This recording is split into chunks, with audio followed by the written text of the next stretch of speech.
Good morning, everybody. Good morning, Father. I'm keeping my fingers crossed because I might lose my voice as I did last night. I've been feeling under the weather these past few days. I did get an antigen test and it is negative, so don't worry about it. And I hope I can last through the Mass and not lose my voice as I did last night. The readings today should be properly put in the bigger picture. And the bigger picture of the story of the gospel today has to do with Jesus and his disciples journeying in order to preach the coming of the kingdom. So the Lord is a very good teacher and a very good example. So presumably, when the Lord went abroad, literally abroad, all over the place, all through the Holy Land, where it wasn't known yet as the Holy Land, beyond the Roman territories even in the territories of the pagans, the Gentiles. He did not bring his Gcash. Wala siyang Paymaya, wala siyang Gcash, wala siyang lukbutan, walang pitaka, no nothing. Because that's what he said. And if human nature, as I know it, is the same as it has ever been since history began, then we can presume that the Lord experienced some form of disappointment, like I do. You know, when the Lord knocked on doors, there were people who opened their doors and gave them food. When I knock on donors, as I have always been doing for a great part of my priestly existence, there were those who responded very generously and positively, and those who wouldn't even bother. And there are those who take advantage, like recently, whenever I made it a point no longer to answer unknown callers because about 80% of them are scammers. And about 2 months ago, I was scammed by somebody who was earnestly pleading for his child. And the child was supposedly in the hospital and things were urgent. And he was calling me in the wee hours of the morning repeatedly. I couldn't sleep all night because of the call. So I did send a little and then made up my mind to go to the hospital where reportedly the child was. Of course, I didn't find the child. But let me get back to my story. When the Lord went all over the territory of the Romans and beyond, preaching, he was knocking at doors and asking people for help.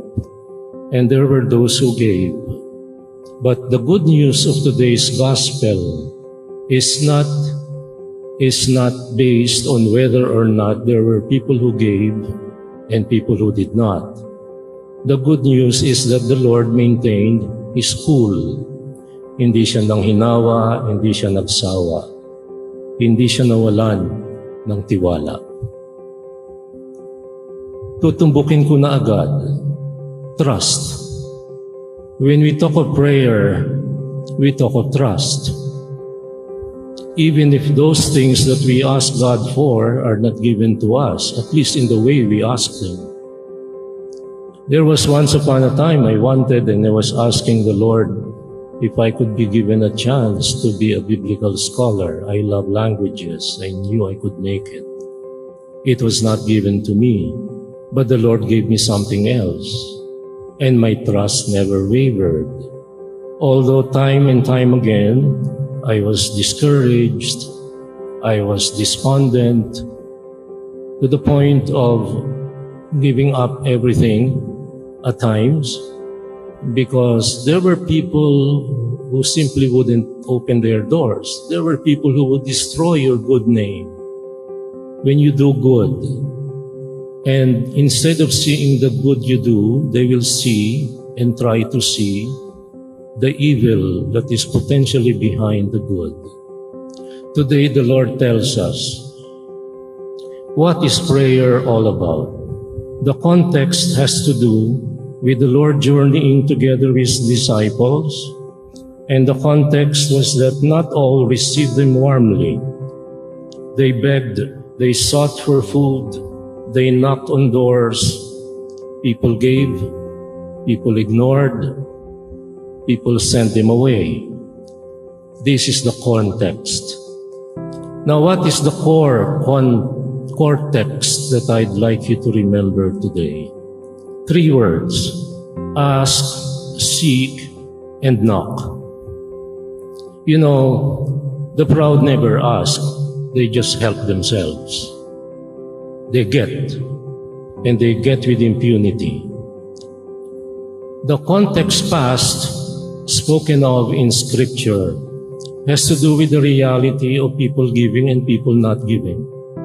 Jesus never losing hope at any time. The context present is the reality we are facing. We live in a selfish world. We live in a world of selfies. There was once upon a time when you needed a photograph, you needed a photographer. Nowadays, no, you do it on your own. And your face is the biggest face in the group because you're the one taking the selfie. In this selfish world, it's a world of self-service. And are you surprised why Sri Lanka fell? Of course, it was a government of family incorporated. The Rajapaksa family was ruling the roost. All 9 brothers were ruling the country with positions galore. It was self-service to the max. In this selfish world that is context present, this is the world of self-help. You do it on your own. Everything is self-help because people now are proud, they don't ask. We live in this selfish world mired in the mining business. It's all about I, me, and mine. Mining business. TikTok has raised self-promotion to the highest level never before seen. And so we have in this selfish world a world of self-promoters. You talk to people and within 3 minutes they are already talking about themselves without me asking. TikTok has raised that to the level never seen before. Self-promotion, in case you don't know, is not a good thing. In the 5-factor personality measure that has been researched on for over the past 50 years, a character trait that we are on the lookout for is self-promoters.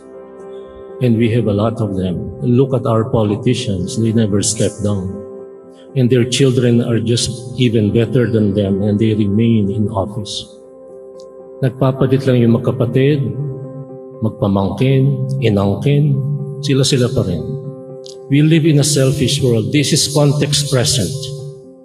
Context present, we also live in a greedy world. Why is Putin trying to invade Ukraine? In case you don't know, there is gas in the Donbas region. They discovered it less than a decade ago. There is gas also in western Ukraine. There is gas in Azerbaijan, in Kazakhstan, in all the stands. And Putin is the CEO of the oil and gas enterprise of the former Soviet Union, and he wants a control of everything. This is greed. This has nothing to do with ancient civilizations and Russian culture. Nobody goes to war for nationalism. They go to war for oil and gas and riches and natural resources. And now that China has no more even groundwater, Taiwan is a very attractive prospect. And after Taiwan, it's the Philippines, in case you didn't realize it. We live in a greedy world. The Lord tells us today an antidote to all this context present that we are all surrounded by. And the Lord tells us, ask, seek, and knock. The proud never ask. When you ask, you are humble because you accept the fact that you don't have it all. And what is the core, the equivalent words that we can use today for ask, seek, and knock? You need to have intimacy, surrender, and trust. Intimacy. Our prayer is our Father. It's not my Father. It's our Father. Give us this day our daily bread. It's not give me what I want, and I want it now, not tomorrow. Intimacy with God means intimacy with other people. It's our anniversary, 47th anniversary. We will be reciting a pledge of commitment because the parish is community, it's family, it's unity, it's one. It's not groups, disparate groups that are at loggerheads with each other. No, it's one. One bread, one body, one people. When we talk about the gospel today, the Lord tells us that despite the greedy and selfish world that is context present, that surrounds us all everywhere we go, particularly in social media, we need to imbibe the values of intimacy, surrender, and trust. But in case you ask me, is prayer then just merely asking, seeking, and knocking? As simple as that? Let me tell you what it means. You ask, what does that mean? It is not naive, not passive, and irresponsible reaction to a need. It is evangelical and prophetic because when you ask, you are proclaiming your humility and lowliness and neediness, and you accept it. You're not proclaiming your power and dominion and self-centeredness. When you ask, then it is the proper attitude of the poor. But you have everything and you don't ask. If you are proud, you help yourselves to the coffers. That's corruption. But when you ask, the Lord use another word, you seek. You have to get off your ass. You have to get moving. Hindi pwedeng puro dakdak. Hindi pwedeng puro salita. You have to do your part, get moving, and then knock. You have to call out to the one who can respond. And reality being what it is, not everybody responds. Yung iba hindi na nga sumasagot, nagbibintang pa. Pag may ginawa kang mabuti. Today, the Lord tells us a whole lot of things. I know the readings are very rich. But I cannot end this reflection without harking back to the first reading. Because the first reading reminds me of Divisoria. When you go marketing in Divisoria, you cannot say, magkano ito? 300 pesos. Bigyan mo ko ng 3. Hindi. Pwede bang 280 na lang? Tatawad ka? You haggle for the best price? Abraham was sort of haggling with God. And it is not the haggling that I'm after. I'm after the intimacy, the surrender, and the trust of Abraham. Kung mamarapatin niyo po, Panginoon, bawasan po natin ng 5. Pwede po pong 45, pagbigyan niyo na ako. Oh yes, I will spare you on account of those 45 righteous people. Kung inyo pong mamarapatin, bawasan po natin ng 5 pa, kung 4 na po. Naging 30, naging 20, naging 10. And the answer of the Lord was one and the same. I will not destroy Sodom and Gomorrah. What is this? Behind your trust, behind your values of intimacy, surrender, and trust is the reality of a gracious, merciful, and compassionate God. And if you are suffering like I have suffered because of the church that I love and the congregation that I love, and people, maraming marites at parites sa simbahan, they spread false rumors and fake news.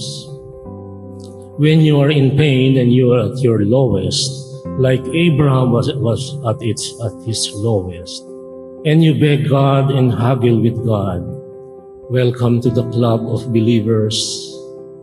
Ask, seek, and knock. Ask, and it will be given to you. Seek, and you will find. Knock, and the door will be open to you.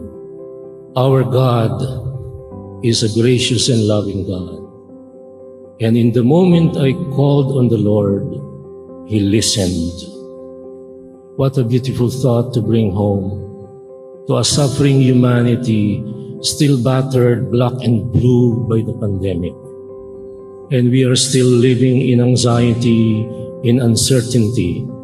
But there is one certainty I'd like you to bring home, the certainty of a loving and gracious, merciful and compassionate God. And I needn't say anything else further.